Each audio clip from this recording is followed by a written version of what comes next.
Hi, and thank you for tuning in. First and foremost, this is my first video of 2020, so thank you guys for your continued viewership despite my long lapses of time between videos. I didn't mean to ghost all of you on social media, it's just that after getting out of a cult, it's important that we reestablish our real life identities and start doing practical shit once again. So I've been decorating my apartment and taking care of my adopted cats and rebuilding my Etsy store. I'm wearing a bunch of the jewelry I sell. So I've been kind of focused on just getting my life back in order again. And so has the guest I'm about to interview, somebody who I really consider one of my absolute best friends from the time I was in the cult, somebody whose friendship I will always cherish, and someone whose interview has been really freaking highly requested on my channel and on other channels. You've been asking about him. People have been wondering what happened to him. Why is he not talking yet? Well, good news. Here is my friend Jordan Lozada. So Jordan, thanks for joining us. Finally, it's happening. Finally, it's happening. Me. Yes. Yeah. So first, yeah, thank you so much for gracing my channel and for sharing your cult experience here. It means a lot. It's an honor. Thanks. And I think this is going to be really helpful for a lot of people because I mean, I totally understand the desire to not go on film and to just restart life because that's what's important. But sometimes, people take silence as a sign that everything's good, like nothing went wrong. Right. Move forward and let the past go. But I really think this is a good way to let the past go, is to discuss it. So, I mean, I'm not going to do all the talking here. I'm going to pass it over to you and just kind of ask, what would you like to share with people? Maybe we can start with what you thought the Adinam was going to be when you first joined the cult of the one who calls himself Nithyananda. Maybe what you thought you were getting yourself into, what you thought you were doing for the world, and what you discovered once we got there. For sure. So I joined the Adinam back in October 2016. And based off of the claims and all the hype that Nithyananda talked about, it no way near measured up to what I expected. Like the sannyasis weren't greeting Nithyananda. They were looking down with a long face and not saying hi to me and all the new people that were coming as visitors. And I was really taken back by that and thinking like, geez, if your guru is the avatar of Shiva, like, wouldn't you be so blissful all the time? And then I knew that going into India, like, it's going to be dirty and it's going to be, like the cleanliness factor is going to be no way near, the Western standard, but it was like on a way more lower standard than I thought it would be. And I was like, geez, if we're living in heaven and living in this pristine space, shouldn't it be super clean and well maintained and well taken care of? And shouldn't the sannyasis and all the people living there greet you with so much of happiness and joy, guest is God? And that was my first reaction. That was my first impression, honestly, was like, wow, like this is so horrendous, the cleanliness factor. And then there was no hospitality or friendship from the sannyasis and from the people that were talking on the mic when I'm in San Jose. Like, wow, I want to be there so bad, but in person they were a completely different person. Yeah. And not until I took sannyas, less than a year after I first came to the Adinam, was when I started to see all of the cult tactics. And even back then, even in the beginning, there was all of these red flags that were coming up in my mind, but I brushed it aside because I always thought it was going to get better. It's not perfect, like it's just the people that are behind the scenes, you know, that are making all the mistakes. But where I'm at now, I realize it was all because of Nithyananda. He was the one that was causing all of this horrendous stuff to happen. Yeah. I mean, I've reflected on this a lot, that he had a way of diverting blame for anything that goes wrong to everybody else. Like, he would tell us if our space was bigger, we would cause 1,000 people to come to each program. Or like you mentioned, the cleanliness, that really got to me too. Like, the whole Adinam was disgusting. And I want to make it clear to viewers who might be confused, we're not saying that India was dirty. I mean, I've seen the news. I've seen programs about pollution in India, so that's to be expected. But you'd think that a religious spiritual order, led by a man who goes on video and says that cleanliness is godliness and that everyone should take care of the space they live in, we'd get to the Adinam, and you know, the showers had shit in them, and the walls were It stained was with so shit. bad. It was horrible. If I tell what I seen and what I Yeah. experienced just about the cleanliness, it would make Yeah. people sick. I mean, Yeah. like on the And way I to the remember bathroom, you have to play hopscotch so you don't step in spit, shit, piss, whatever, my people's snot rockets. Like, it was yeah. just crazy. And And that the, was my first night. First night, I'm like, holy shit! yeah. Like how am I gonna be able to put up with this for my life if I take sannyas? This is just Yeah. crazy. And the gaslighting about it too, because if you ever dared to speak up and say, wow, this place is a mess, the fake fraud guru, he would never say, well, let's find out who made the mess and get them to start cleaning. He would say, you take responsibility. If it's a mess, you clean it up. And then he would delegate 1,000 other responsibilities to you and tell you that those are your top priority, and then your leftover time you can clean. And then you'd get yelled at for not finishing everything. It was crazy. It was terrible. But I mean, we could go on for an entire video just about how disgusting and unhygienic the place was. I think you hit the nail on the head, Jordan, when you said that you thought it was the people behind the scenes making a mistake. But then in retrospect, you can see that the fraud guru was the cause of all of that. Well, yeah, because I was on his personal team directly, so nothing went through him without his say so, his yes or his no. Like, any decision, any action that was being ran, he always knew about it, and he called the shots on everything. And I spent over 6 months on his team, and that was when shit got really bad for me, and I was just like, shit is not right. I mean, just like what happened to me alone, you know, the abuse was something that traumatized me, and that's why it took me so long, you know, to speak up, because I'm being so vulnerable about it, and I'm putting myself out there. Yeah.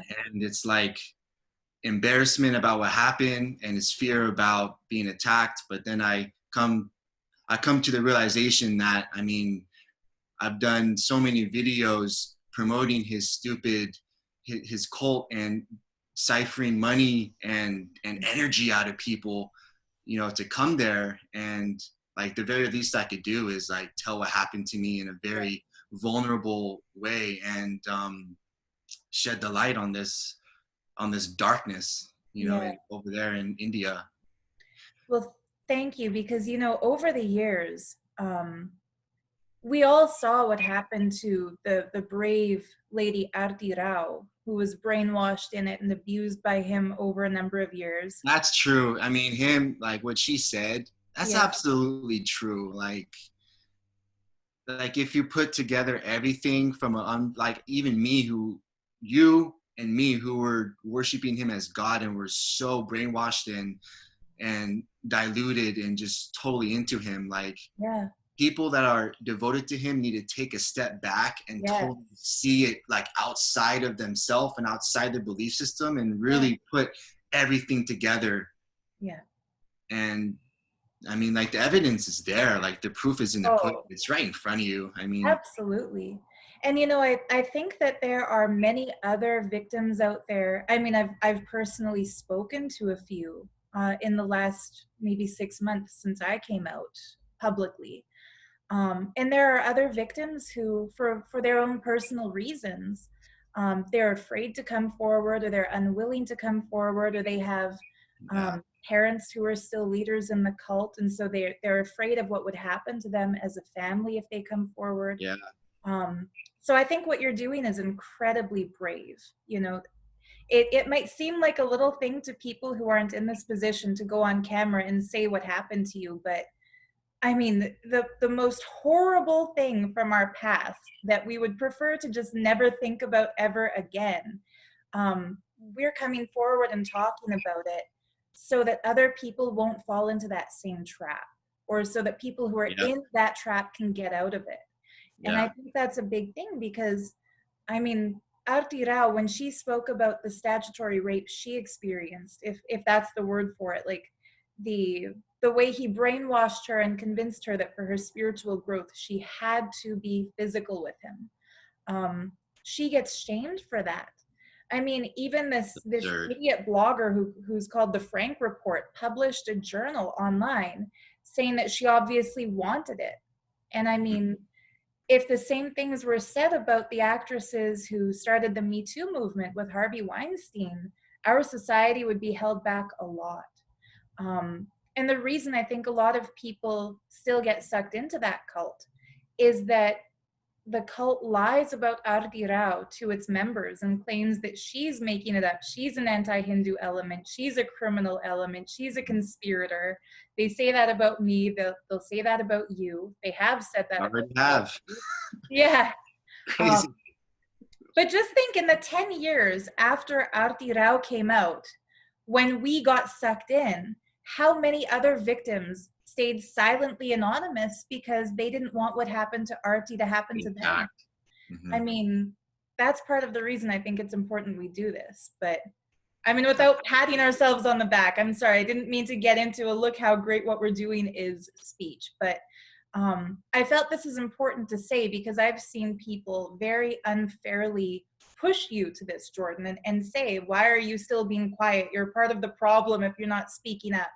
And that's just bullshit. The people who are a part of the problem are the people who are still posting the pictures of the fraud and saying that he's an incarnation of Shiva and worshiping him and neglecting the child abuse that happened in his Gurukul and, um, you know, justifying his evil actions.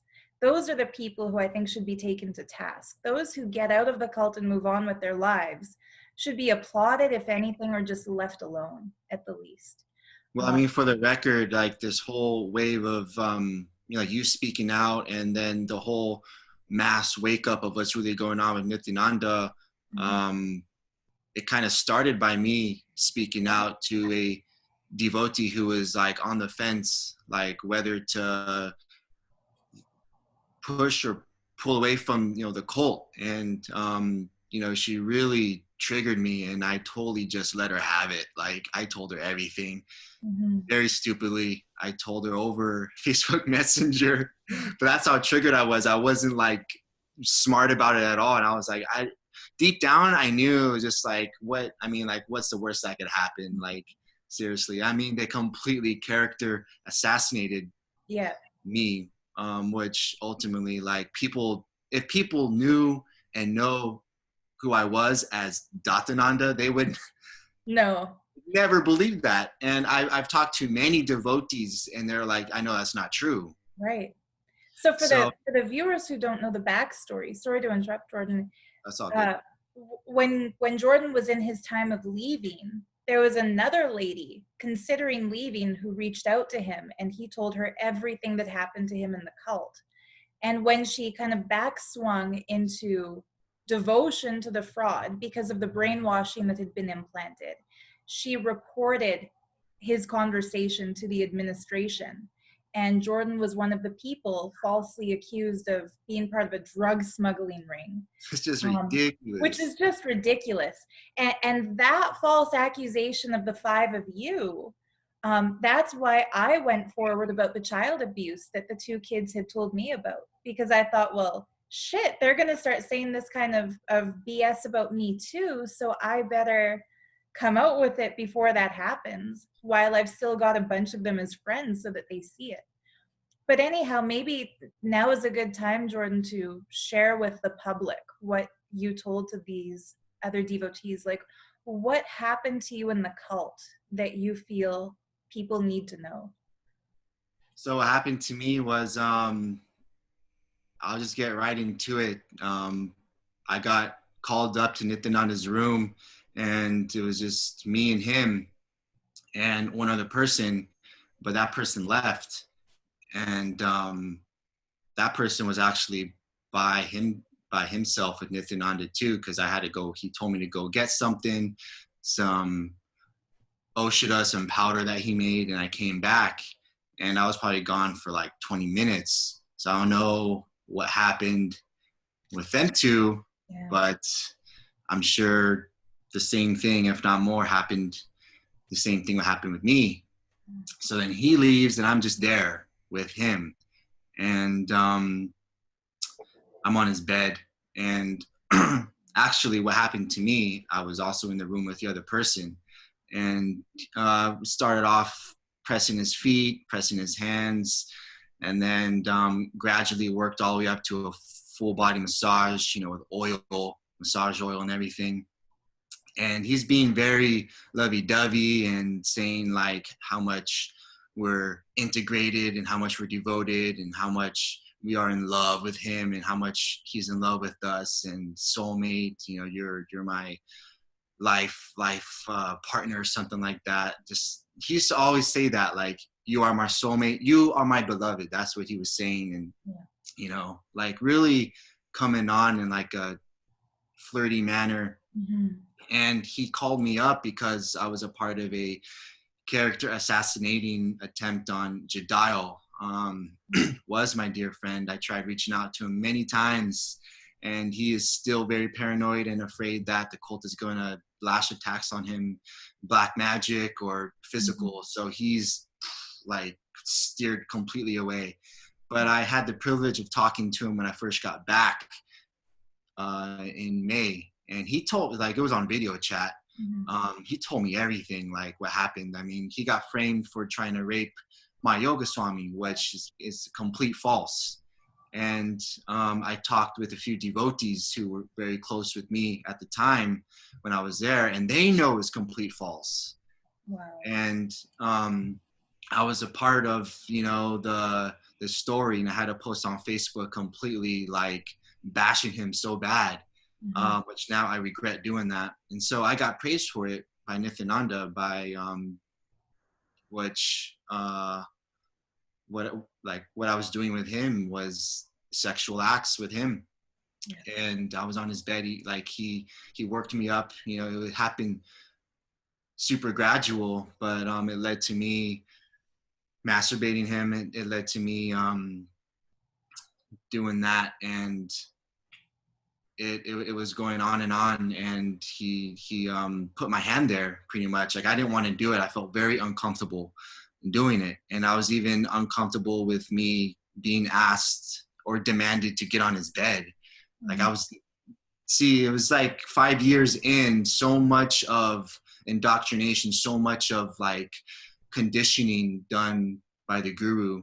And first of all, I saw him as a god, like entirely just an avatar of Shiva, like worshiping him every day. I saw him as a god, and like, the guru vak, the instructions from the guru, you must say yes. If you don't say yes, then you're being punished. Then it's, like, you miss out on the blessing, and you disconnect yourself from the guru, which the guru will grant you enlightenment. So if you say no, you're doing yourself and you're doing the guru and the world, humanity, a disservice. Yeah. So saying no to the guru, I always said yes. you know, whether it's like take a box upstairs to his room, or, you know, give him some coffee, you know, or whatever it was, even if it came from his, you know, like his administration team, you know, they are extensions of him. So you never say no.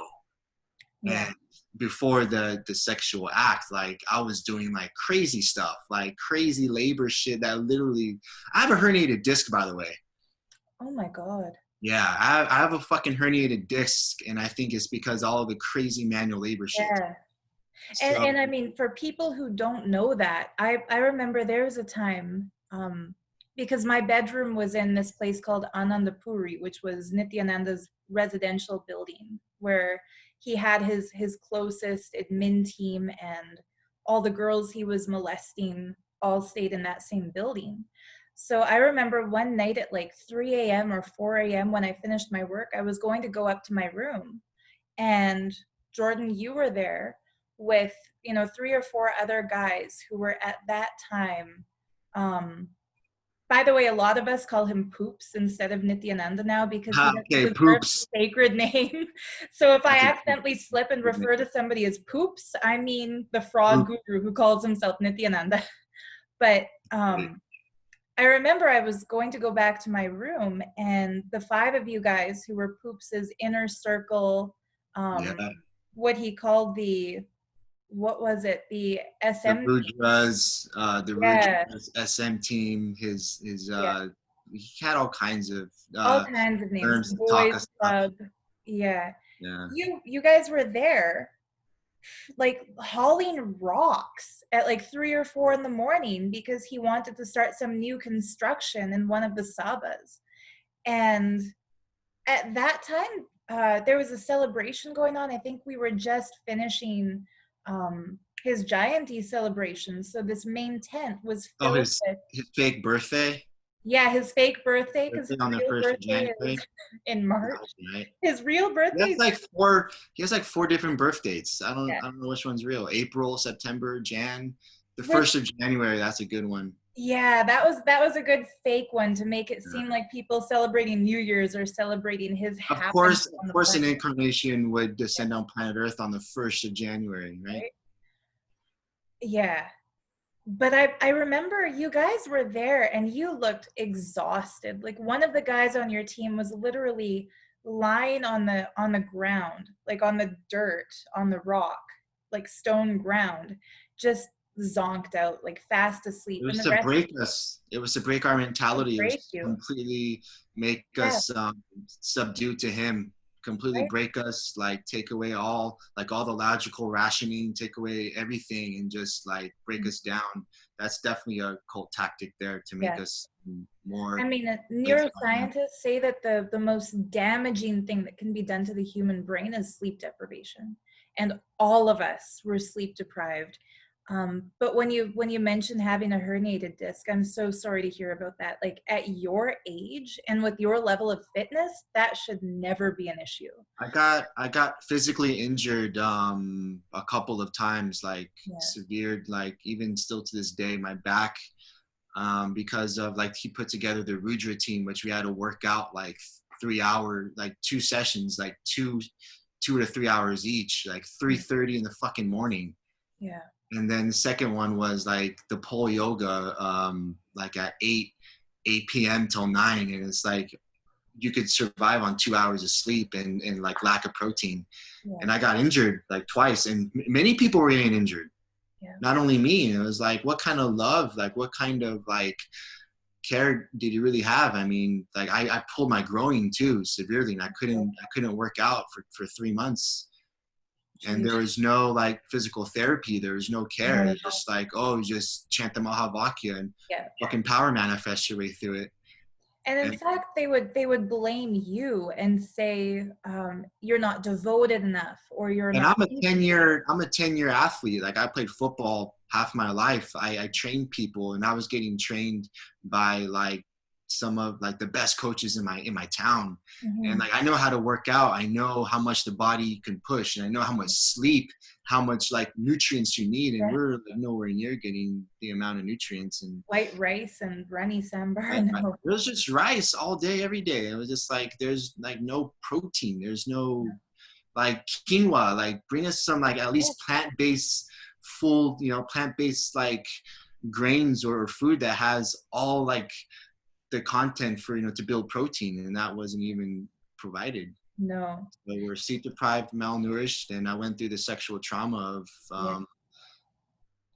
like having to do all this stuff with him, and I said no. I said no on going to a certain extent. He wanted me, to give him a blowjob and drink his cum. He wanted me to eat his cum, and like I said, I straight up just said no. Like I was like, yeah.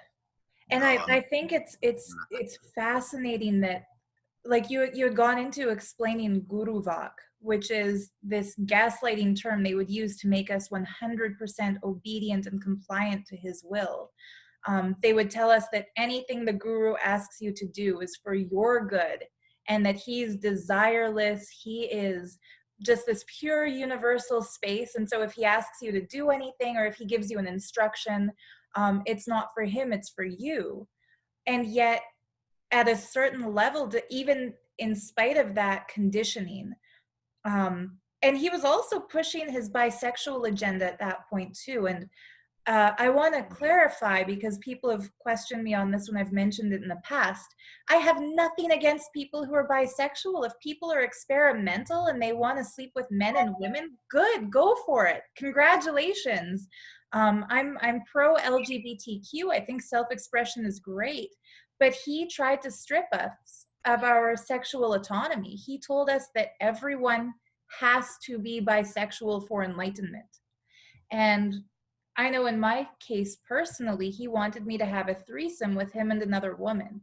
And so he told me I had to awaken my bisexual, higher capacity, so that I would get past my disgust at the thought of being with another female, because I'm straight. And I was in denial, thinking, geez, why did society make me think I'm straight when my guru says that I'm bisexual? And in your experience, Jordan, in the case of other males who were abused, it's clear why he wanted you to think you're bisexual. yeah. But it's good that you didn't go as far as he wanted you to. Yeah, I'm so glad I didn't, or else the healing process would have been a lot more longer, and it would have been more tough. But I mean, he clearly had an erection. Like I felt it. Like, yeah, me too. I clearly saw, and I felt it, and that whole talk about he's incapable of any sexual action is just complete bullshit. Yeah. I mean, what is the story? It goes like he has like lower testosterone than a 6-year-old. He could they claim that this bushy bearded man has the testosterone of lower levels of testosterone than a 6-year-old child. And I believed that. And I remember even after I had felt his erection, because he'd also forced me to give him a hand job on 2 separate occasions. Once during a Mahant meeting in front of about 30 people who didn't know what was happening because it was under his kavi. I mean, he was very pushy to get what he wanted. And no one could see. I mean, the stroke wouldn't be that long, so. No, exactly. I'm glad we can laugh about that now. I remember I was shocked, actually, the first time I felt his erection, because I mean, this I don't mean to body shame anybody, but I assumed if an avatar took human form as Sadashiva and wanted to be sexually active with devotees, claiming it's to enlighten them, I mean, he had sent me pornographic images in Facebook Messenger, and he had said things about how he's the most perfect, lover, perfect everything. He really built it up. The same way he did to Parvati Shaktika, that lady who. Oh, that's clear stuff. Like for sure now I know, because like someone who she told me, told you, and well, Anna has done a video with Satyojata talking about seeing those messages. Yeah. I mean, it's no longer a myth. Like, we know for a fact he was sexting with her. But I think the reason he never actually invited her to his bedroom. He was even sending me sex sex messages too after the fact. Yeah. But I think he never actually brought Anna Milena, I think that's her name, who he calls Parvati Shaktika. I think it was because he's afraid that she wouldn't feel satisfied with his lack of size. Like, he has what scientists would call a micropenis. And if anybody ever questions our story, I think that should be on record, that my report to the police about his sexual misconduct and his sexual abuse of me, in that report, I also mentioned your experience, Jordan, because at that time you gave me the go-ahead, even though you didn't come forward publicly. Behind the scenes, people should know you were supporting that we take him down. In my report, I mentioned that it's like maybe less than 1.5 inches fully erect. Not because I think people should make fun of that, because I know it's a medical condition and there's other guys out there suffering from it, and that's too bad, but because that's how they can identify that what we're saying is true. In all these medical reports that he's released as propaganda that claim that he has no capability of an erection and that he has low testosterone, we had never once read the fact that his size was minuscule. So there's no way we could just make this up as a wild guess, because if we guessed that he had a micropenis, the odds would be stacked against us, and we would likely be wrong. What's interesting is the Nithyananda Twitter account has also posted about this and made a fascinating comparison that Adolf Hitler also had a micropenis. No way. Yeah. And who knows, maybe there's something about the male ego. Resistance, and he's taking it out on the world. Yeah. Well, trying to assert power and control and domination because of a feeling of sexual inadequacy, it makes sense, right? Yeah. But I'm just really sorry, Jordan, that happened to you, because I know a lot of people who are brainwashed by that fraud. That fucked me up. Saw after that experience, I wasn't even able to walk downstairs like straight after 8:10, and I questioned him. I was just like, I don't feel that this is right, like straight after, and he was like, why? And I was just like, I mean, I'm a brahmachari. I took vows of celibacy, and you're a sannyasi, and before that, I knew that he was sexual with others. I mean, I walked into a room with him and my yoga swami, and she's on the bed, and he's like half naked. He just has the covers like over his waist. He's probably fully naked. I don't know. I saw his upper body completely bare chest, and she's on the bed rubbing him down with both hands with oil. And not only that, like, you feel the energy, like reeking sex, like you feel the horniness. Yes. And they didn't even know I was in the room. They had no clue I was in the room. I brought in a deity. I walked in. It's like every time you walked in, you never just like barged in. You kind of quietly opened the door slowly, and it was only them two. And I got instructions from like Bhadravika Swami or someone to go in there, and no one was there. It was only us three in the room, and they didn't even look. They were so infatuated with each other or whatever. And then I put it down, and I just backed up quietly. I saw a good like 1.5 minutes what was going on, and felt the energy. And I'm like, okay, something's going down, and something is about to go down. Yeah.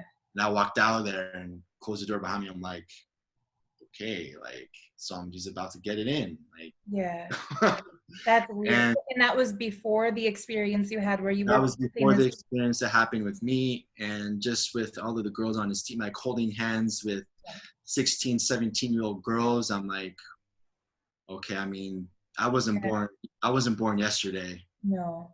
And then after it happened to me, I'm like, oh, you're definitely having sex with these girls. Yeah. Like, come on. And this is why I am personally disturbed by the police in Bidadi and Ramanagara, because I've submitted a report outlining the sexual abuse that happened to you and me. and they have completely sat on it and ignored it and not made it into an FIR, not investigated. Yeah, And you're probably. absolutely right. He was sexually active with those girls. I had a conversation with a girl who was one of the Gurukul students at the time, one of the girls who was personally serving him. And she was crying on the phone. She had seen some of the video interviews I've done with other people. And she said that she just feels that we need to know it also happened to her. And she confirmed the story of the kids getting beaten that the two kids told me in Toronto. Mm-hmm. And I mean, Janardhan Sharma's, his youngest daughter, she's also confirmed it. She made a video saying, yes, we were all forced to beat I each see other. that. Yeah. And the girl I spoke to said that Maud Bate actually broke a boy's knuckles with her stick. Are you Her fucking son. Not Tatwa Maharaj, the younger the son. younger one? Yeah, that sweet little boy. That's why he was in a cast. Yep. That was her. And I mean, the more I talk to people Both who of were there, them, both advice, like they were evil. monsters, totally. Even students would come to tell me that they're afraid, a handful of them, because I was really cool. Like I was their mentor. Like whenever they went to the temple, I used to walk them to their class. Yeah. And I got really close, with the younger ones, and they would tell me, I don't like Rishi Advait. I'm afraid of him. He looks creepy, and just like the way that he would treat the kids, he would just belittle, and both of them would yell at the kids like crazy. Yeah. And I saw a Gurukul mentor like beat a kid so bad. Like so bad. I saw it right out front of the temple. I was like it was like workers, and I was the only Adinabasti that saw it.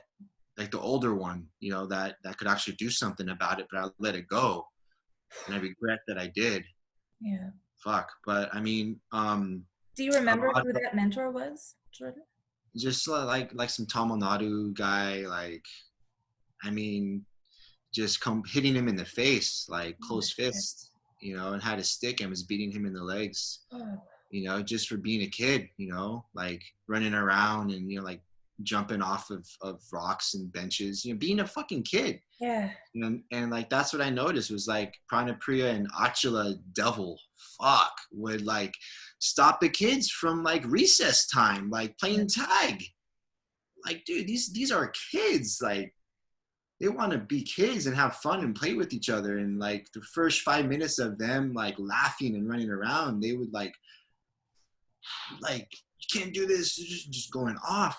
See, the shit of it is that fraud would sit on his golden throne on the stage and condemn the Western education system and say that, kids grow up abused because of the standardized testing of the Western education system. And that might be true, but I mean, yeah, I don't disagree with that, but the bloody system he's created is far worse. Holy shit.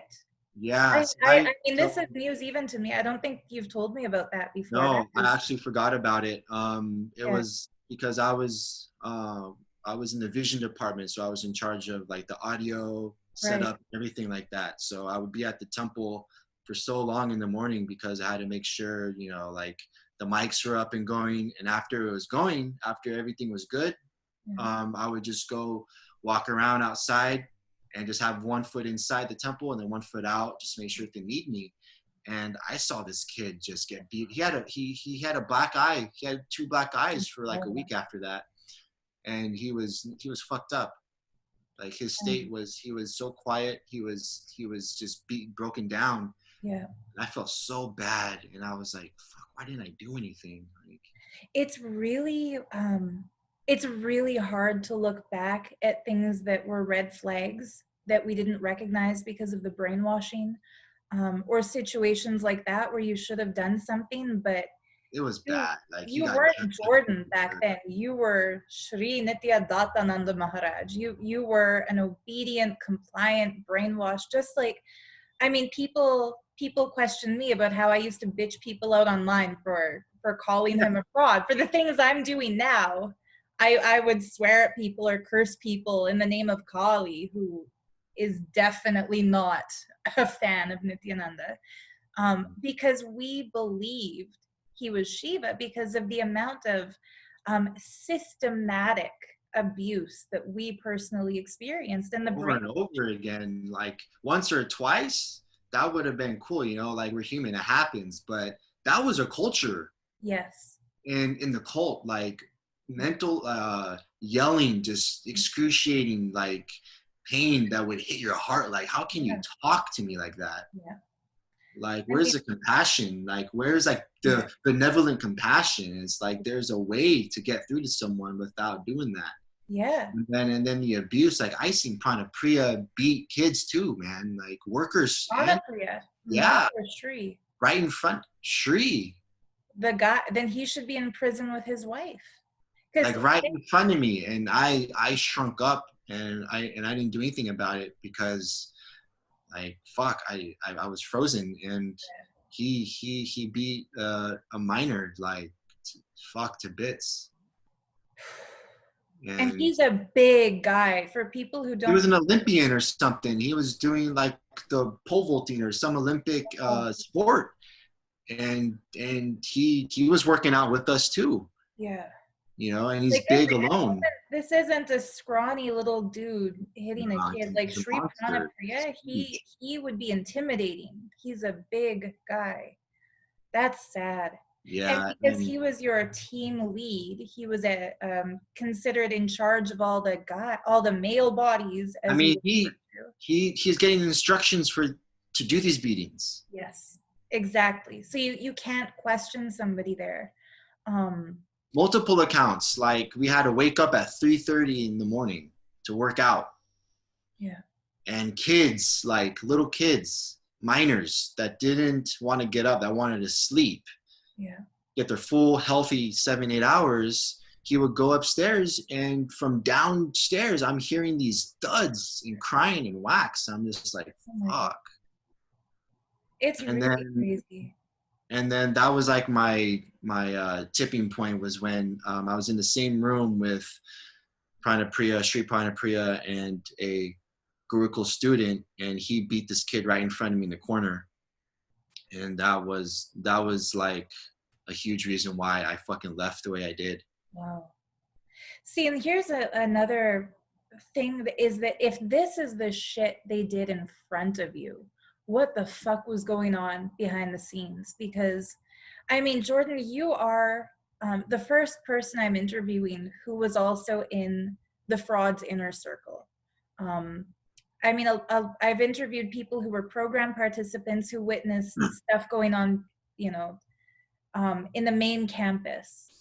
And I've shared my story that went on in Poops's bedroom, but you're the first person I'm talking to who also had access to his residence, and who was there for insider meetings. Not many people were. I think we were you, me, and Ma Yogaswamy were probably the first Westerners to get into that unfortunate club. But it's interesting, a lot of the times when he gave instructions for violence, I didn't know that that's what he was doing because it was in Tamil. And people like Sri Pranapriya, who were the violent enforcers, they were also Tamilians. And so when people question, why didn't we know he was sexual? Why didn't we know this? Why didn't we know that? It was the gaslighting. We were gaslighted to the fullest. Oh, for sure. I had to question our sanity, Yeah. identity, like, and he would talk everything up, and none of it came true. No. Like seriously, Sarah, like the first thing that I asked from him in Kalpataru Darshan has not happened. What was that?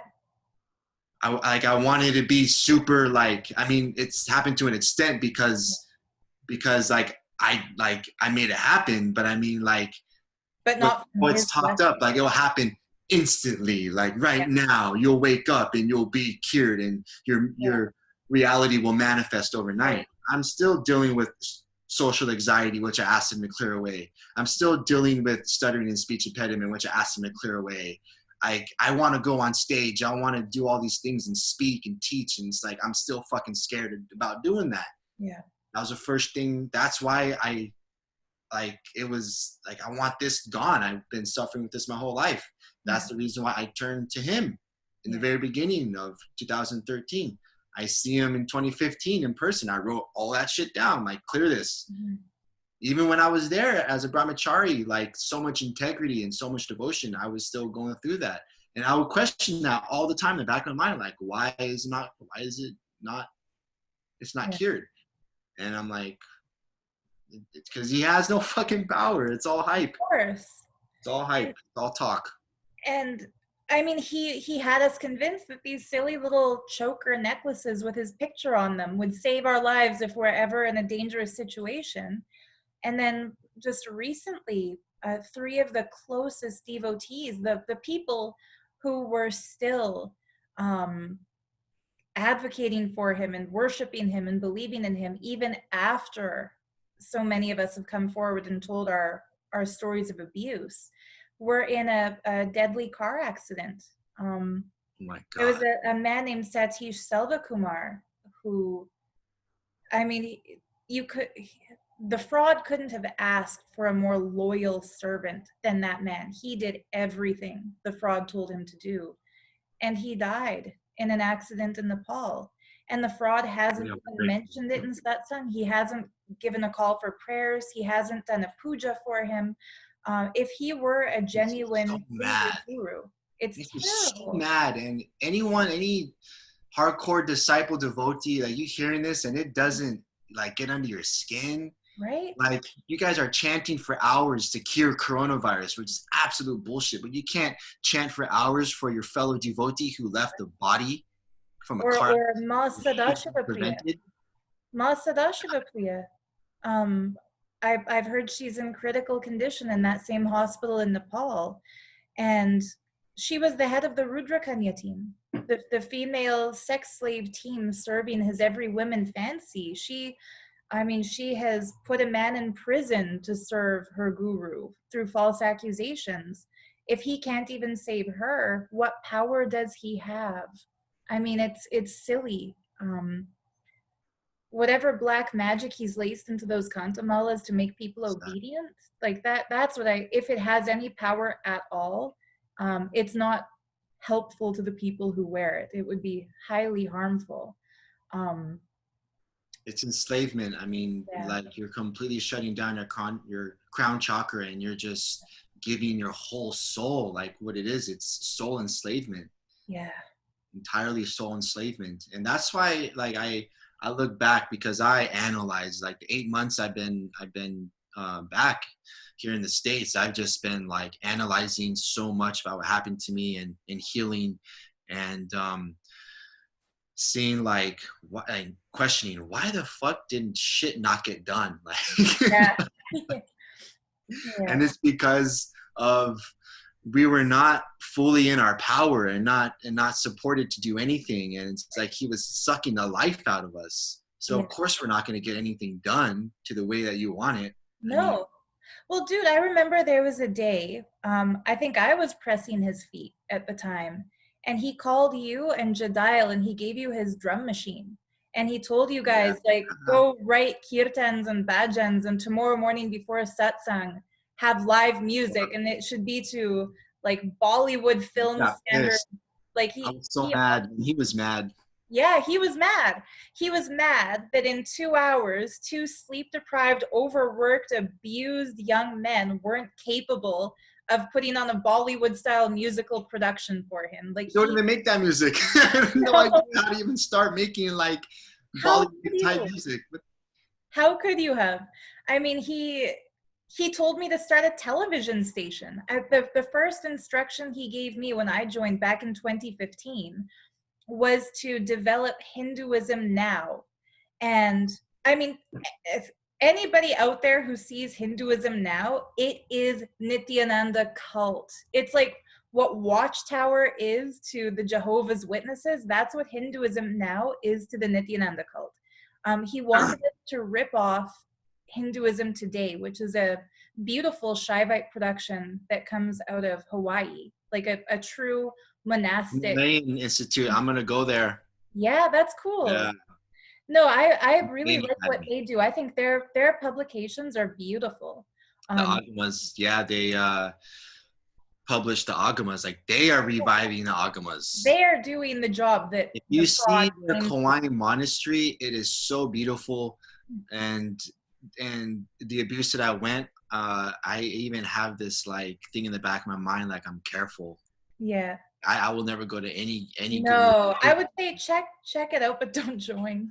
Like, No, I don't I'm want to sorry, but join. I am done with groups. I'm Like, done. temples are beautiful, deities are beautiful. I make my crystal jewelry. I enjoy the energy. Whether it's placebo effect or real doesn't even matter to me. It's pretty and I like it, right?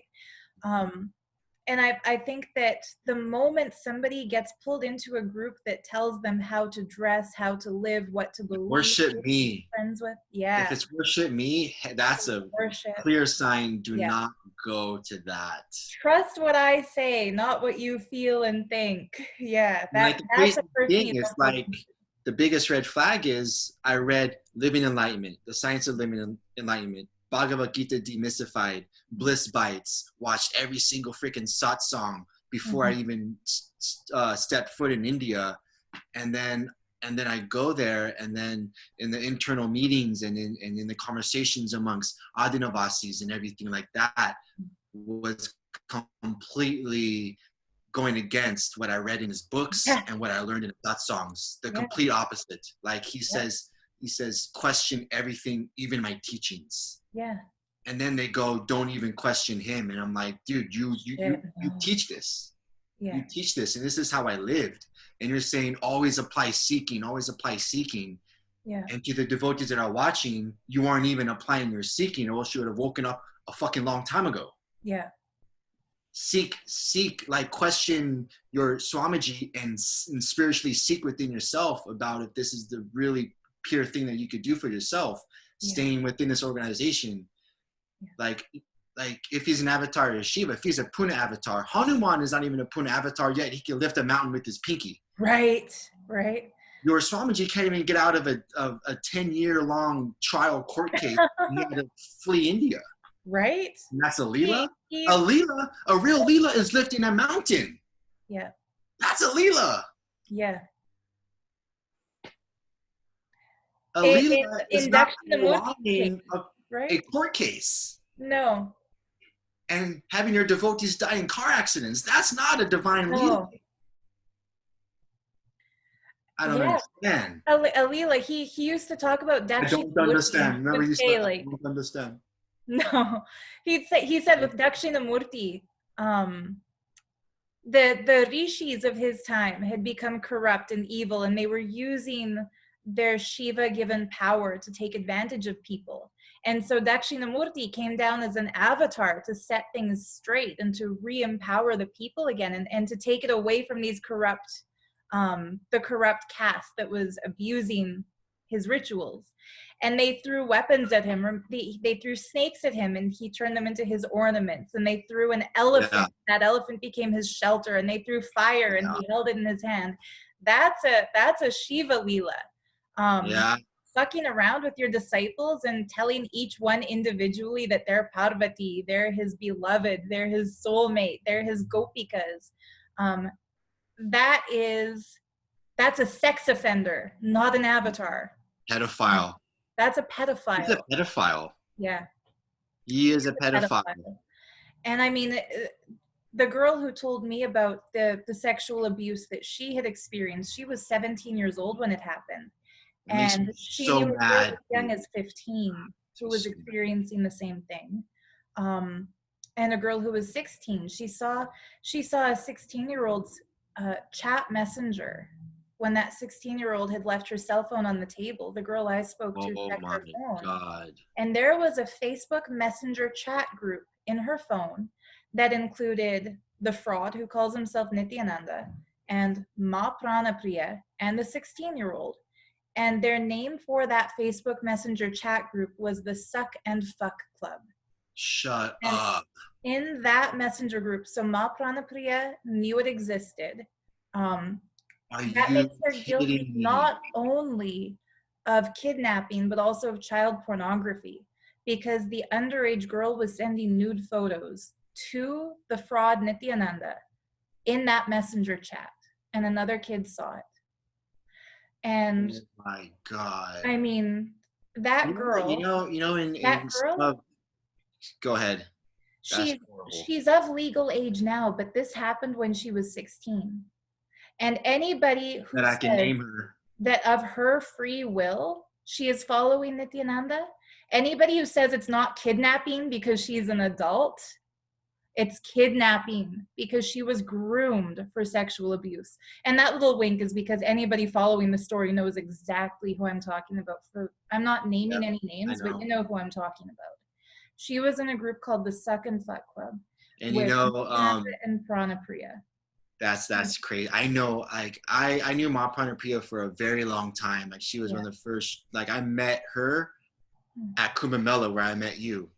Okay. I met Pranapriya and Ma Pranapriya, and I seen her devilish change. Like when the whole Sadashiva Sena started, that was the end of her sweetness.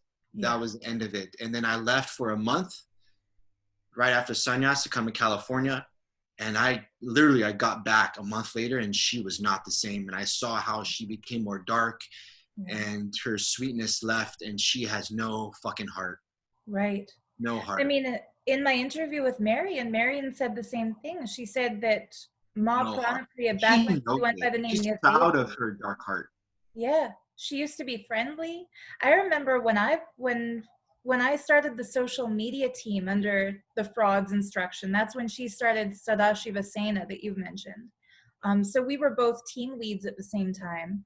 She used to joke around with me. She used to smile. She used to have fun. She used to be friendly. I noticed the change in her one day when I saw her and Ma Atmaswamy kissing the fraud Nithyananda. And making out with him. There were only 4 of us in the room. He sent Ranjita. In my experience, anytime Nithyananda tried to coerce me into sexual acts, or anytime he was sexual with other girls, he would always send Ranjita away. He'd say, "Akka, go get my coffee," and then he'd take our hand and put it on his dick, or he would do something like that. So he sent Ranjita, who he called Akka, out of the room. And then he started kissing first Atmaswamy. I was pressing one of his feet. Atmaswamy was pressing the other foot. Ma Pranapriya was pressing his hands. He called Atmaswamy to come to him, and he started kissing her.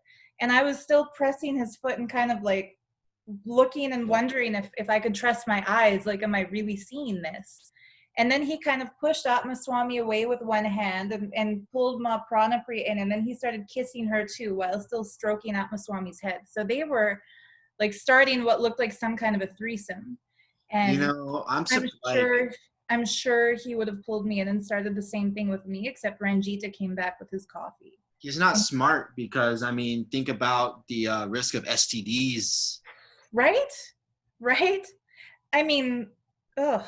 And knowing how like karma works and like how energy works, it's like if you do bad shit for a long time, I mean, you're going to end up with diseases. I mean, people that don't take care of themselves get diseases. People that do horrible shit, things fucking happen. And I think he might get an STD. And I think the other thing is he didn't account for the fact that people who he brainwashed can get deprogrammed.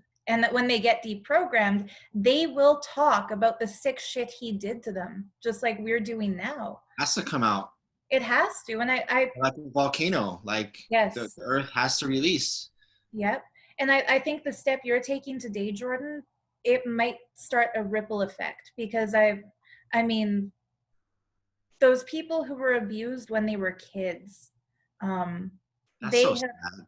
The same kind of things you used to say to me about how you don't want to come public because what if the cult does this, or what if the cult does that? It is a scary thing, because this group has put so many false accusations on whistleblowers in the past. It's scary. But I think that your bravery today might inspire other victims, especially males, because I mean, not many guys have come forward yet, but I know for a fact he didn't abuse just you. There were other Well, guys I have witnessed. people, guys have came forward and told me, and like, um, one of the persons, that told me was like, look, it's a blessing that you don't get close to him. Yeah. It's not a blessing that you get close to him. No. It's a blessing that you keep that distance, because then you're in that ignorance is bliss. Like, you have all of these like infatuations and all of these like views on him, and then once you get close, you'll see the real side and how he really is, and he's a freaking lusty freak. Yeah. Lusty, abusive. Oh, the temper tantrums he used to throw. Yeah. Holy shit. Can you imagine a mature, grown-up 43-year-old man? Like, he used to clench his fist and shake with anger. I've never in my life seen anybody past the age of 2 throw a shit fit like that. I've been really, after leaving the cult, I really got into the influencer field, like industry, like Tony Robbins, Brendon Burchard, Gary Vaynerchuk. And so I switched to like the perspective of like a business side and a CEO, and that Poops is running a company. Yeah. And you'll never see a CEO in the Silicon Valley or anywhere in the world, a successful business owner, treat their employees like that. No. Oh, hell no. Do you remember when he gave us the instruction to develop a program called Sadashivatva to train new Adinavasis? Yeah. In one of the meetings, I suggested, because he gave it like he gave the illusion that he was taking our feedback and that we could have a discussion about how to train people. And so I suggested, why don't we give people increments in their day? For example, 8 hours of the day for seva, which is like the volunteer work that we had to do, plus the spiritual routine, which at that time was 4 hours, and the rest of the day is their time, and each person gets 1 day off a week. Holy shit, did I get yelled at for having the audacity to suggest that people deserved personal time. I mean, a lot of people think that the so-called leads of that ashram, like you, like me, even Ma Pranapriya, for all her shortcomings, she was a human being and he turned her into a monster. Even she is a victim of his cult, as far as I'm concerned. We were all forced to carry out his nefarious agenda. We didn't come up with that stuff. We also wanted sleep. We also wanted to be treated nicely. The only reason we went along with all of that crap was that we stupidly believed, and not even stupidly, brainwashedly believed, that he was an avatar of Shiva. And in my case, he used my animal rights activism against me. He said that the only way ahimsa will flourish on planet Earth and animals will be freed from the animal agriculture industry is if I threw myself into service of him, because he would make it happen.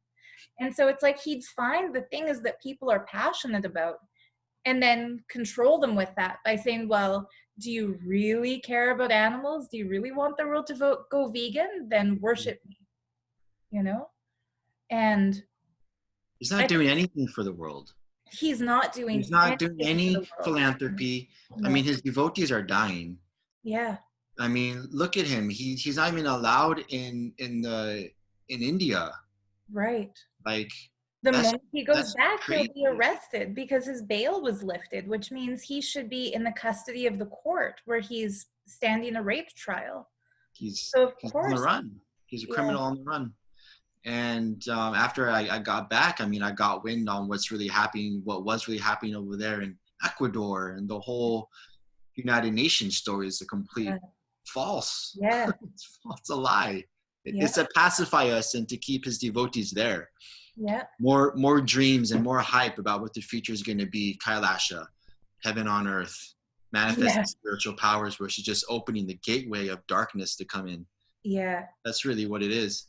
One of the things that really freaked me out when I came back is that I remember in a meeting once, he told us there was a small handful of people. There was Nyanatma, Nithyananda Maharaj, who has since left and gone back to Seattle, and I'd love to hear his take on all this if he's awakened from it. I wonder what happened to Jnanaswarupa Swami, one of his other males. Nobody knows. That's a mystery. If anybody is watching this and you are or know of Jnanaswarupa Swami, even Jnanaswarupa, the man who was given the name Jnanaswarupa, if you see this video, find a way to tell me that you're still alive, because it's sad. Whatever happened to him, I wouldn't put it past the cult to think that he For might sure, I could say from my judgment and from my experience, I think even before, way before that, when I just started to get close with Poops, yeah. I could feel, like, I know I'm really sensitive to energy and I'm very observant. I look in the detail of everything.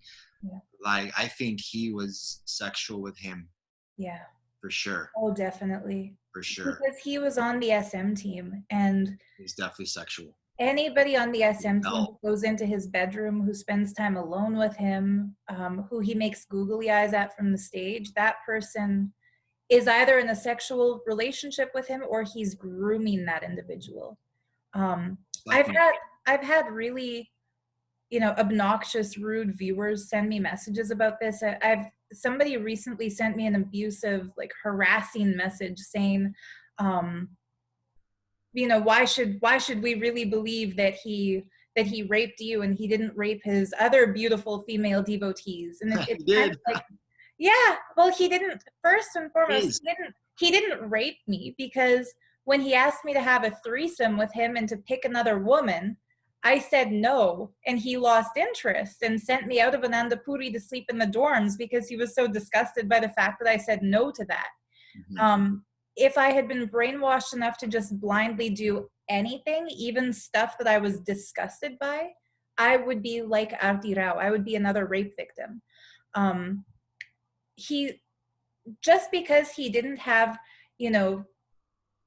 actual typical sex doesn't mean that sexual abuse didn't take place. Like the first time I was pressing his feet, feeling like a disciple with her guru, and he slipped his hand down my blouse, that was sexual abuse. Yeah. And, to that idiot who asked me, like, why should we believe you when he didn't do it to the other females? He did do it to the other females and males, but they are too scared to come public. And it's just ridiculous that the reason so many people thought I was lying about the kids getting beaten was that none of the kids talked about it. Well, now Ma Nithya Maya Priyananda, the little girl, the youngest daughter of Janardhan Sharma, and his son Brahmananda Maharaj, they have confirmed, yes, they were beaten. So Jordan, where you at, Jordan? Where? I told you everything that happened to me, and you thought I was under black magic by Sarah? What? Oh, that's silly. He stooped so far low, he's gone. Yeah, it's and if sad. You worship a Nishita guru, which in scriptures, real Shiva warns about false gurus like Poops. If you continue to worship, knowingly deep down that he's a fraud, you won't be able to take a human birth because of the karma that you create for the universe. Yeah, Satyojata made a video where he reads all of these scriptures about the evil. I know that from Satyojata. And I mean, whether somebody believes in Hinduism or not, like if the whole thing is a myth, then he is a pedophile, child abuser. Just take away, like, either way it's bad. If the scripture is real, then he's evil incarnate. I was talking with another lady who used to be a devotee, who still has to be, like, totally anonymous because she has relatives in the cult. And she knows somebody who had a visionary dream of Durga Devi, who I see behind you right there, who's got your back. She had a vision where Durga appeared and said that the fraud that we think is Nithyananda is actually Mahishasura. And like, if the scriptures are real, if Hinduism is real, he's not Sadashiva, he's a demon. And if the scriptures are not real, if the whole thing is just mythology, Right? then he is a criminal abusing the rich ancestral culture of India to achieve his agenda of amassing money and power and sex. So either way you look at it, he is Either a way you bad look at it, it's guy. fucked up. And if you worship him, you are committing a crime. And Cosmically, I feel physically, like a lot of the devotees legally. are just hanging on because they think it's going to get better. And then Mhm. plus, they've invested their whole identity, their whole life into him. So they're Yeah, completely taken over by him. yeah. But even I feel like deep down, like Jordan Kramer knows, like a lot of part of Misty, I told him over and over again what happened, and he's still giving in. Like, this is what happens in ashrams. Like, people get beat. It's just kind of like, Yes. what they do. In the Western point of view, it's not, it's looked down upon. But I mean, dude, what about ahimsa? What about, you know, being compassionate and like, what about that?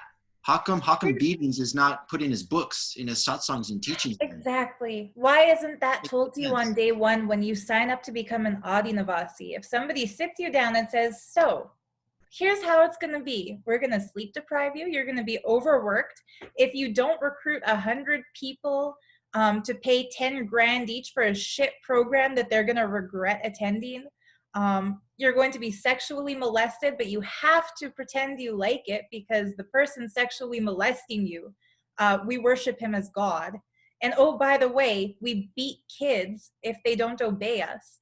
If that was told to us on day one, nobody would have ever joined that cult. He waits until somebody is totally brainwashed and worshiping them. And then that starts And happening to then it them. happens. And then Exactly. they're so far gone already with the brainwashing mind cloud that when he says, this is done to purify you or to bring you closer Yeah. to spirituality, Bullshit. or this is from a scripture, they no longer question it because their reasoning capacity is gone. So Yeah. people like Paramesti, what's his real name? Adil, I think. The deal. Adil, Jillian You Doe, better not go back to India. You're Jordan Kremer. setting yourself up to Oh, fall, to fail hard. at least you're lucky if you go back that the fraud isn't there to rape you, because he would have you on his bed, he would take your hand and put it on his dick, and the same horrible experience Jordan experienced, you would too. I mean, And there was another. there's other guys which I can't reveal, and I won't, because I made a promise not to reveal who they are. Yeah. But it's happening, and it's happened. Yeah, I've also heard from People. other guys. Yeah. I've had guys send me screenshots of their inbox messages from the fraud saying, look at the porn he sent me. And those guys don't want to go public because they're ashamed. One guy in particular said he didn't want to go for it. Like there are at least 5 guys, Jordan, who I've spoken to who have experienced similar to you or who have had pornographic messages from the fraud that didn't go as far as physicality. And one of them specifically said that he doesn't want to go public because he feels ashamed of the fact that he flirted back in those messages. And I asked him at the time, did you feel that you had a choice? Like when the man you worshipped as a living incarnation of Shiva sent you a winky face and then a gif of 2 men hugging, did you feel you had the right to say, I'm sorry, this makes me feel uncomfortable? Because when this is I don't mean to get preachy about feminism, but like this is the shit women have had to deal with in the workplace for decades. A man in a power position pushing his sexual advances a little further, crossing the line, getting away with it, seeing how much more he can get away with. Yeah. It's very standard, like textbook sexual harassment that a lot He of knows women. what he's doing. Yeah. Step by step, he knows what he's doing. Yeah, he knows what he's doing, And he's he studying. doesn't. He's the best. He's studying Scientology. Who's Yeah. mastered it? He doesn't call you to his bedroom and put your hand on his dick your first day in the Audinum. He waits. He smiles at you. He winks at you. He sends you some provocative messages. Warms you up. He builds you up. He makes you think that you are involved in a romance. He gaslights you. He tells you that you're his beloved, that you've had a past life connection, and then he starts getting sexual. And I think, unfortunately, for people like Adil, people like Jordan Kremer, people like Jillian Doak, Adam. Adam, for those kinds of people, they haven't yet had his physical sexual advance, and maybe they never will because of the Interpol Blue Corner notice. He might be on the run for the rest of their life, or he might be in prison, but they don't know that that's what he's building up to. And maybe they've had the romantic Facebook Messenger inbox messages. I mean, I'm sure he was going to try something like this with the other Jordan. The one people know as the blissful athlete, Nithyananda, because I remember. Well, he yelled at Drita for not taking sannyas. Yeah. He's like, I don't know why you got married. Yeah. It's probably because he wanted to do stuff with him. Exactly. He was jealous of Jillian. And this is the weird thing, is that I don't think he was ever going to go after Jillian sexually. There's a lot of weird kind of body shaming. There was a lady from the Netherlands who was there with her husband at one point. They used to run the social media team before. Oh, yeah. Give it to me. Yeah, they were cool. They were really cool people. Devananda and Amrita Shreya. Yeah. Yeah, they were cool. I remember Ranjita came up to me once and she said, Swarupa Priya, do something about this Amrita Shreya and Prasidananda. They look like skeletons walking around. Huh? Your accent, your Indian accent. Because I think I learned those names in their accent. So it's too bad they can't see both of us on the screen at the same time, because people wonder why I suddenly randomly did the head bob. But it's hard. We're going to do this now itself. The funniest thing I've ever seen right now. The funniest thing I've ever seen in my life was the first time his name in the cult was, I forget, Jedial. Karana, oh yeah.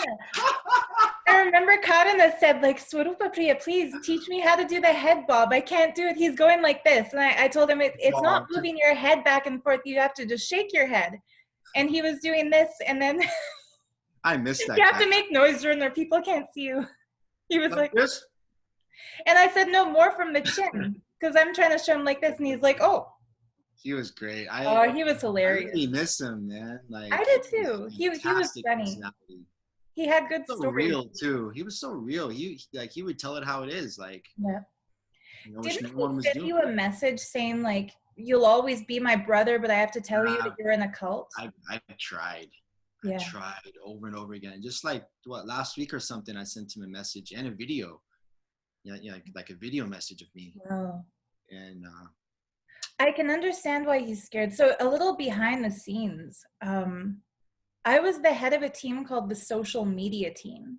And Jordan was also on that team. Jedial was on that team. The social media team that I was in charge of kind of got dissolved during a program called Maha Sadashivoham, because all of us had to be in the hall taking care of participants. And so all the guys on my team got put on a team called Rudras, and all the females on my team got put on a team called Rudrakanyas. Everything collapsed. Like, everything collapsed. You noticed every little team, every little like movement he tried to push collapsed every single time. Yeah. That was because too much was demanded, like not practical at all. No. And it wasn't and he kept would blame up. us and say it's our failure. You know? Yeah, and if you keep getting talked down upon and belittled, you're gonna feel like you can't do it. Exactly. It's not gonna happen. No. But I mean, I just want to tell people about Jedial a little, because it's important they know this, people who have been following our story. He was on the Rudra team. And there was one day we were in the hall, the program was going on, and people in the program had been sitting for like 5 hours straight, no bathroom break, no coffee or tea break. So Jedial took a tray and some cups of coffee and started distributing it among participants. And Jordan saw that and picked up on it and started doing the same. And then the fraud called Jordan onto the stage and said, oh, Dhatananda, you're serving people, you're doing exactly the right thing, and gave Jordan his mug of rasam that he was drinking. Mm-hmm. And because Jordan's a good guy, he didn't just take the credit and say, yes, I'm great. He said, actually, it was Kartananda who started doing this first. I just, started doing what he was doing. So the fraud called him on the stage, and in front of like 1,200 people who were there for the program, he blessed Kartananda, Jadayal, and gave him a mug of coffee and hugged him and said how great he was. Then fast forward like a week later, and because I was the head of the social media team before the program, people who were on that team still had to get approval through me if they had to leave the campus. Like nobody could just come and go from the Audinum. If you were there, you needed like approval from five leads. You needed permission. You needed approval to leave. So Jadayal, towards the end of Mahasadashivoham, he told me his visa was expiring. He went through me to get the approval to leave the campus. When I requested that approval, I was told I no longer had that authority. It had to go through Ma Pranapriya. So I passed on his request to her. She eventually got it approved after a ton of nagging, because it's hard. It's like pulling teeth trying to get anything from these people. Yeah. But anyhow, Jadayal left to renew his visa with approval. And then about a week later, Ma Yoga Swami posts this horrendous thing on Facebook saying that Jadayal had attempted to rape her in the kitchen and that he touched her. It was the first male body she's touched since taking the kavi, that she felt so violated, that it was terrible, but that she wants everybody to know it happened so that it doesn't happen to anybody else. And when I read that, I got cold. Like, I believed what she was writing because I knew this girl and didn't think she would lie about it. Now I am 100% sure she lied about it, but I know she didn't do that of her own free will. That would have been an instruction. Definitely instruction. But it's interesting because after she made that false account, a lady named Matejo Mayananda Swami, who was the head of the kitchen team, she called me and she said, like, Swarupa Priya, you were his team lead, right? And I said, yeah, like I was the lead of social media team. And she said, well, did anybody report this incident to you? Because the first thing that would happen if somebody in that campus misbehaves or breaks a rule, their team lead will be told, And I said, no, the first I heard of it was seeing Ma Yoga Swami's Facebook post. And then Tejo Swami said, here's the thing. And like, she leaned in really close and said it really quietly. She's like, I was in the kitchen when she claims that happened, and I didn't see or hear anything. She left, right? She's not a part of it anymore. As far as I know, she's gone. Good. And I hope she's okay. Like, Ma Tejo Swami, if you're alive and you're out there, let us know. Because too many people have disappeared. It's crazy. But it was when Ma Tejo Swami told me that she was in the kitchen during the time of the alleged assault. And as the kitchen lead, somebody would have told her. As the social media lead, somebody would have told me. And then the story grew and they claimed that he ran away and that the police were chasing him. And that's when I knew the story is bullshit. Where's he going to go? He didn't run away because he got approval a week earlier to leave for his visa. Yeah. So why would he run away when he had approval to leave? Dude, I saw him carry his suitcase to the gate. He was laughing. He was saying bye to everyone. He was waving. If he had just attempted to rape somebody and he was running away because she called the police, he wouldn't have made a point of coming to his friends and saying, okay, guys, I'm going, bye. Doesn't make sense. It doesn't add up. So I know Jadayal is innocent.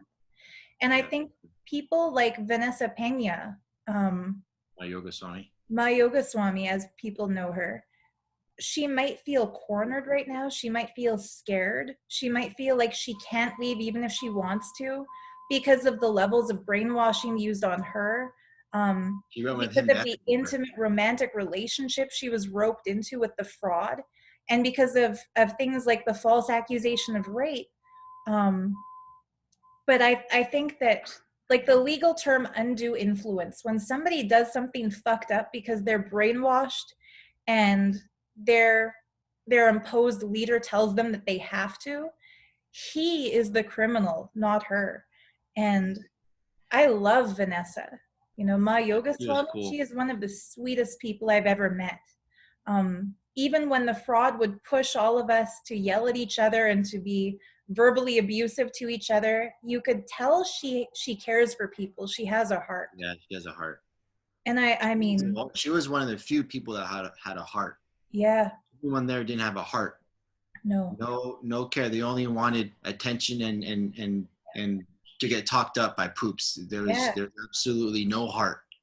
Yeah. The only currency in that cult is his attention. You know? That's the only currency. Yeah. And he takes away your heart and he takes away your humanity. The first time I ever saw him yell at anybody,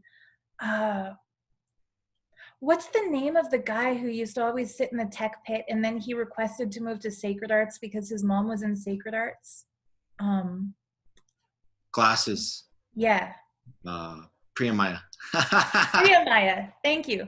So before Priyamaya Maharaj. No, it wasn't even Priyamaya, it was something else. No, it wasn't Prema. Prema Maharaj.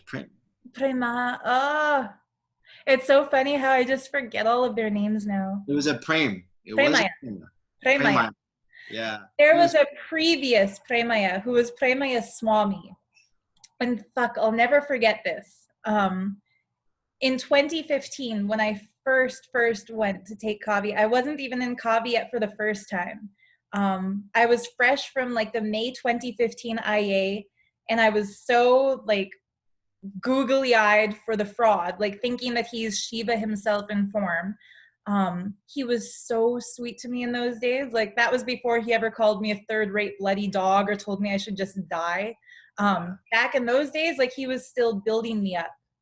And I had never seen him backstage. Like, I'd only ever seen the Nithyananda on his golden throne, in front of a crowd talking to the public. And he called me to Anandapuri courtyard to give me an assignment to go to the Kumbh Mela in Nashik and film a documentary there. Yeah. And like, that's a whole other story. This was bloody scary. Like, my first time traveling all alone to Mumbai and like traveling by myself to the Nashik Kumbh Mela with like my little Sony Handycam and the expectation to make a National Geographic level documentary. But I got to the courtyard and Premaya Swami, so that the older Premaya was there. Oh, yeah. And Poops was yelling at him, like his teeth were showing. He was like spitting when he yelled because he was yelling so hard.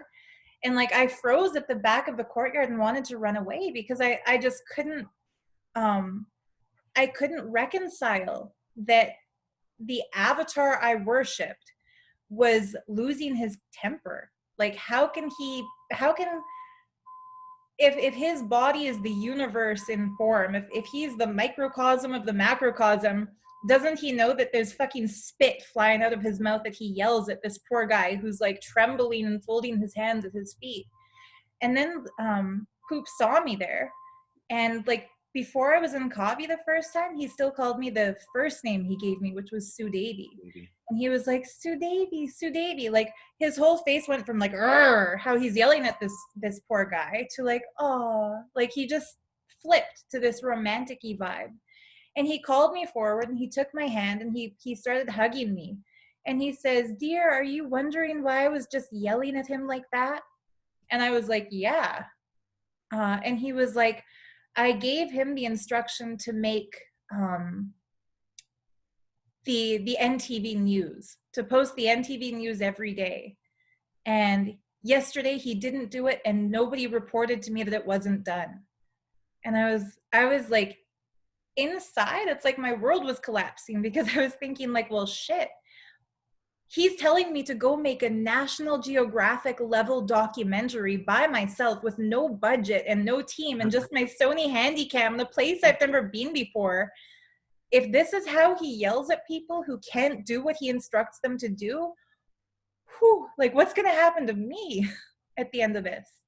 And it's like I felt sympathy for Premaya Swami, and I felt fear of what's going to happen with this volatile, self-righteous so-called guru. Like, it was crazy. Mm-hmm. And I mean, I've seen him yell at other people. The worst who ever got it was Ma Niramaya, the account team head. Yeah, she used to get it all the time. That was the first time I ever heard him growl like a rabid dog. I don't know how to put up with it, because that's why, like, that's what drew me over the edge, you know, when Purna Priya was yelling at me like crazy, and that's when I left. Purna Priya? Yeah. That poor girl. Purnima, if you're watching this, you're not Purna Priya, you are Purnima. And you've got a good family. Your parents were bloody smart. You know, her mom used to be a Mahant. And like her parents got like dragged through the mud, because I remember way back when there was drama. She was supposed to finish her med school. Like, she was really close to becoming a doctor. And I remember, like, because I was there at the time, I was one of those people who would have to sit and do the puja in the Garbha Mandir to him, along with the paid puja participants. And I remember, like, they asked him to just make sure that their daughter can come home and finish her med school. And then he told her to stay for a year, and he told her to take Kavi. And he made her, like, write this horribly abusive thing about her parents and post on Facebook accusing them of abuse. Wow. And, like, that poor family, like there are so many families who have been torn apart by this cult. So crazy. But yeah, Purnima, if you're seeing this, don't let what happened to Sadashiva Priya happen to you. You can still go home. I am sure her parents would be thrilled if she went home. And Vanessa's mom would be thrilled. And even Nyanatma's mom, like, dude, your parents might have a temple in their house, but I'm sure that's just to be close to you. If Gayatri. Poops would have just done everything right, huh? if Poops would have done everything right, he would have had everything still intact, and he would be even bigger than he ever was. If he had done everything right, we'd still be there. I've never. Oh yeah, I would for sure still be there. I'd be in Kavi right now. We probably wouldn't be talking to each other because males and females weren't supposed to. Like, no, I think that's a part of what is wrong, to be honest, because I mean, if we're made in God's image, and, you know, I think that's a cult tactic to shut down. Of course it was.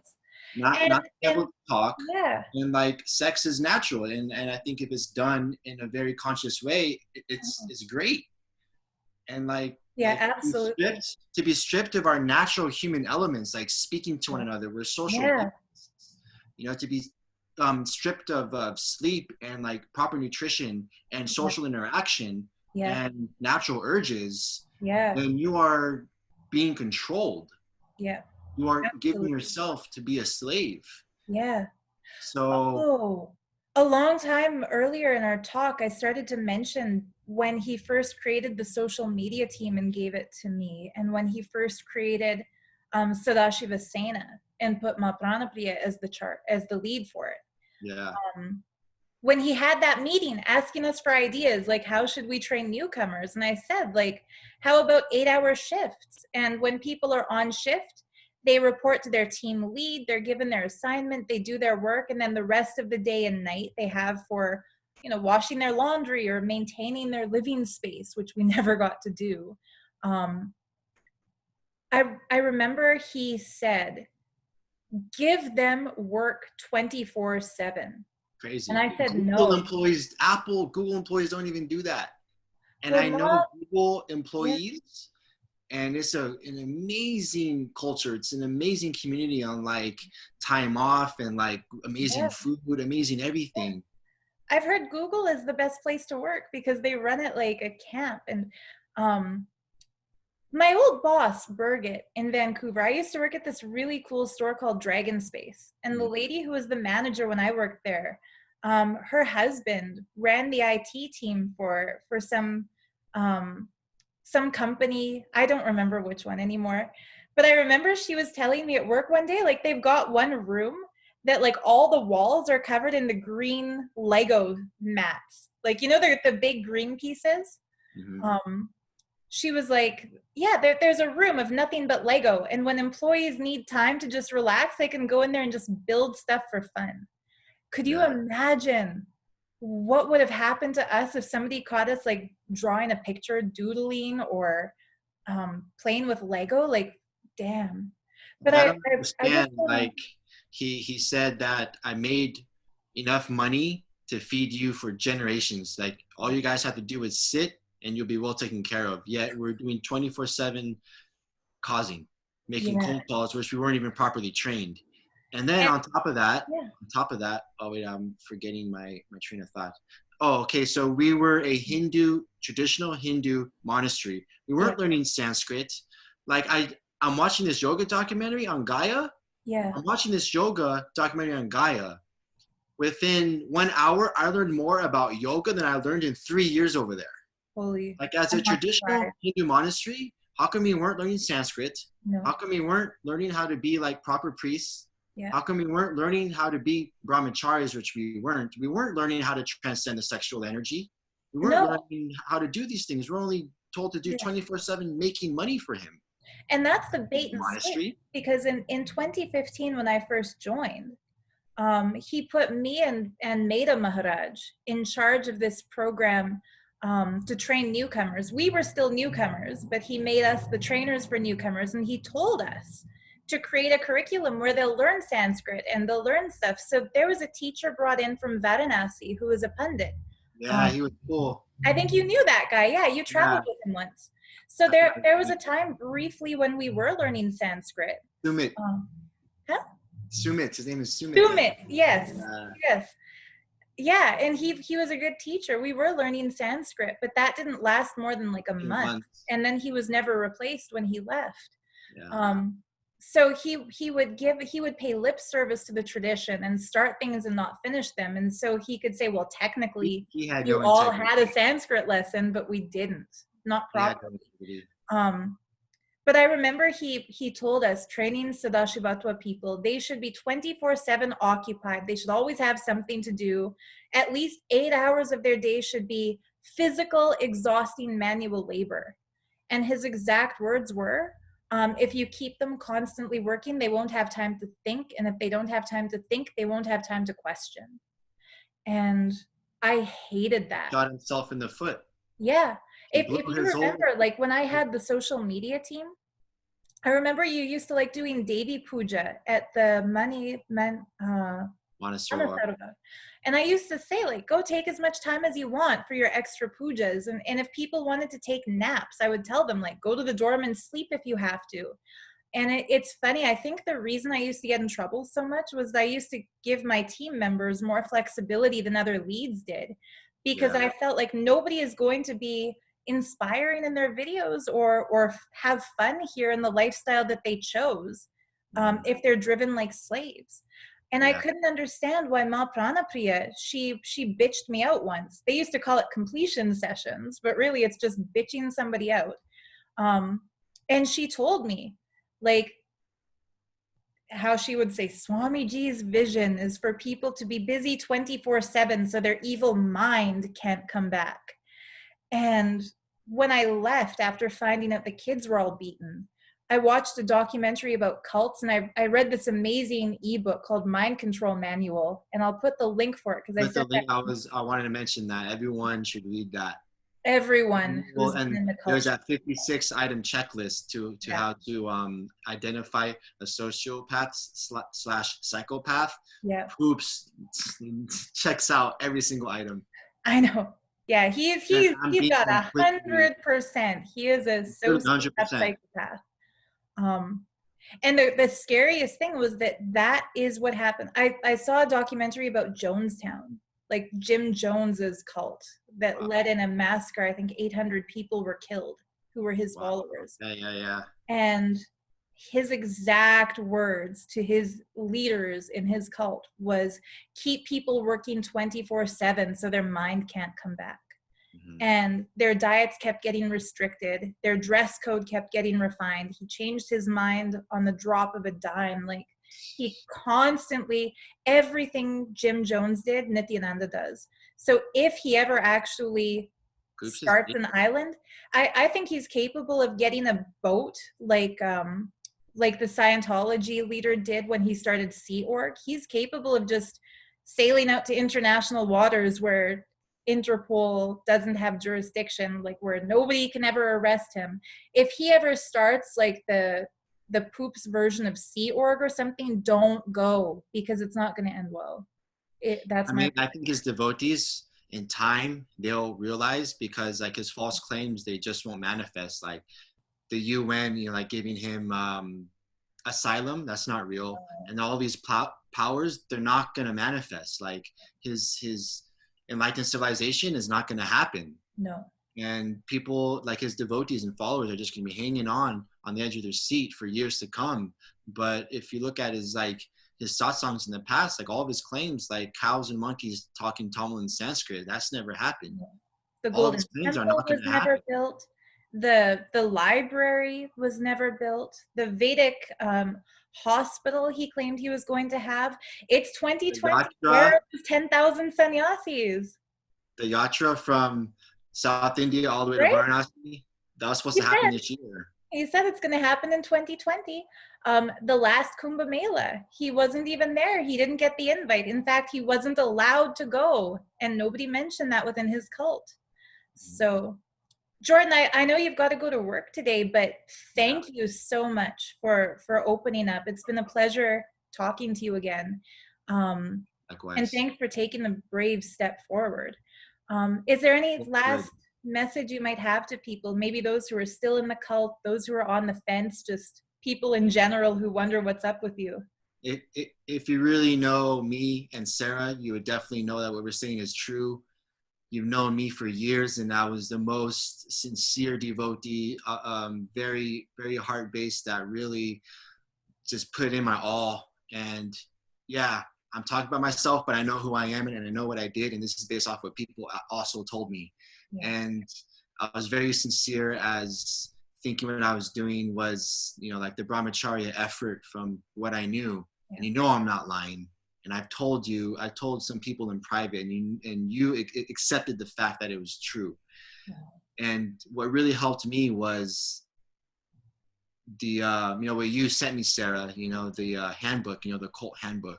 People should definitely read that and skim through that, and definitely read through and through the 56 item or something checklist on how to identify a sociopath and a psychopath. Yeah. And just the other day, I looked up who is a narcissist, what is a narcissist, Mm-hmm. and it gave like a 20 item checklist, and Poops went above and beyond on that. Oh, yeah. And he wanted to turn all of us into narcissists. He wanted all of us to be narcissists. He told us that we need the physiology of Sadashiva. For girls, he said we have to have a flat stomach, and any girl who becomes like anorexically thin with a flat stomach, he told us we could get our belly buttons pierced. Guys, he said they had to have, what was it, 16-inch biceps? Like he made people, and a six-pack. Like, if he was a yogi, his focus would be on the state of inner bliss. Why would he give a fuck about outer appearances? He wanted all of us to be so body-centric that we would be obsessive and look good for him. And that's a very unhealthy. Not only he was a narcissist and a psychopath, he had a vested interest in the mission to turn all of his followers into narcissistic psychopaths. And that's a process to heal from. Like, Jillian and Jordan, Prasida and Drida, I think the reason they're still so caught is that they think that they're being good devotees and good people by emulating his narcissistic psychopathy. It's somebody is telling you good is bad and bad is good. That's what these people are caught in. It's sad. And I'm still a Hindu, and then the fear they put in us, if you disconnect from a guru, then Hindu deities are not available to you. Yeah. And that's not true. Like this past October, I did the 9-day worship and celebration to Durga, for Navaratri, and I was just bliss tears galore, like so much blessings, from divine. And I still do puja. I still worship Mahadeva, Devi, Krishna, and they totally come. They totally, I feel their energy. I feel it, and that is not true when they say that if you leave the guru, you lose everything. You lose all of your growth that you worked up for, and you do not have a connection with divine. Like that's complete nonsense. In fact, I think the opposite is true, because as long as people are still with that fraud, even if the genuine divine tries to reach them, they'll misinterpret it and think that it's coming from this evil narcissist who's usurping the Hindu throne. In reality, once you break free from that bondage, only then you can be reached by the actual divine. Yeah. I had a beautiful dream of Kali before I made my first public statement coming out about this. And I remember when I first realized it was a cult, I would think back to a childhood vision I had had of Kali and think, like, while I was in the cult, I thought she appeared to me because one day I'll be following this Nithyananda. I was able to suddenly reconcile that and think, no, maybe she was empowering me as a kid, thinking you can help take down this fraud who's going to hurt people in her name. Who knows? But thank you for sharing that, Jordan. I think a lot of people are afraid to leave because they don't want to lose the beauty of Sanatana Dharma, and they won't. You'll never lose it. No. Awesome. It really expanded. Just one last thing. It's like after I cut the cords and I completely disconnected from poops and the whole cult over there, like a huge weight has been lifted, and still the divine manifestations are happening. Like amazing opportunities, amazing people have been coming into my life, and it is because of you that these beautiful things have manifested. It's not because of poops. It's happened in spite of him. Like the blessings we receive from deities. Thank you. Yeah, we invoke them in the homas and rituals over there. They're gonna come no matter what. Yeah. And they're gonna bless you no matter what. So good. See, Jordan, sorry, I don't mean to cut you off, but what you're saying reminds me of something I've wanted to tell people in past videos, and I've always forgotten to say, is that those who give him the credit and say that they're manifesting their reality because of him, it's not true. Because of them, it's because of you. You are manifesting your reality in spite of him. When he goes on stage and says you can cause whatever reality you want, backstage he's telling Nyanatma and Pranapriya and me and Jordan and whoever else was on stage, make sure when they manifest that they manifest 1,000 people to come to his program and money for his mission and shit for him. He doesn't give a fuck about his disciples. He doesn't want you to cause your reality. He wants you to cause his reality. If he gave a fuck and he was benevolent love, he would have bailed out Ma Pranapriya a long time ago. Yeah. He would have bailed her out, yeah. The condition of her and Priya Tattva being in jail, Riddhi Ravi Kiran, their condition is that they will be released on bail if Tattva Priya and Nandita are returned to India and appear before court where the habeas corpus was filed. If he gave a fuck about his disciples, those two girls would be reunited with their family to free his most obedient disciples who are in prison for him right now. You're right. And if he gave a fuck, Satish Selvakumar wouldn't have died in a car accident serving him. And his swamis wouldn't be in the hospital. His swamis wouldn't be in the hospital. That was the thing that he talked up about sannyas. If you take sannyas, you'll never die of disease. You'll never get injured. You're completely protected. You'll never get injured. Yeah, bullshit. If you wear his face on the so-called Kantamala choker, no harm will ever come to you. Well, guess what? Slave collar. Slave collar, exactly. Break your slave collars. It's 2020. Slavery is illegal. Take it off. since I got out, just this one last thing that I really got to go. Sure. I learned from a dear friend of mine is like, you know, collective human consciousness is evolving, and he told me the whole guru paradigm, I think, is going to diminish. Like, that's what he told me. And I think that really makes sense to me. It's like, if we're going to merge into God's self, then we don't need like an external guru to tell us we're God. Like, it's just going to come within, the inner guru. Exactly. God within. Yeah. So absolutely. Thank you so much, Jordan. I think that's going to be a healing experience for a lot of people to hear that. Yeah. So yeah, thanks for making yourself available and for clearing up a lot of people's questions and doubts. And I'll put a link in the video description to the Mind Control Manual, this amazing book that we've mentioned. It was really helpful for my deprogramming. I think yours too. Yeah. Jeez. So yeah, thank you guys for watching. I'll put a few links in the video description for that. Also for my Etsy shop, which is how I support myself, and my Patreon account, which is how I pay for, you know, my internet bill and to keep this channel running and to keep videos coming out. And Jordan, if there's any link you want to share, throw it my way. I'll include that too. But anyhow, thank you guys for tuning in. Thank you so much, Jordan, for talking with us. My pleasure. Bye. Yeah. Bye.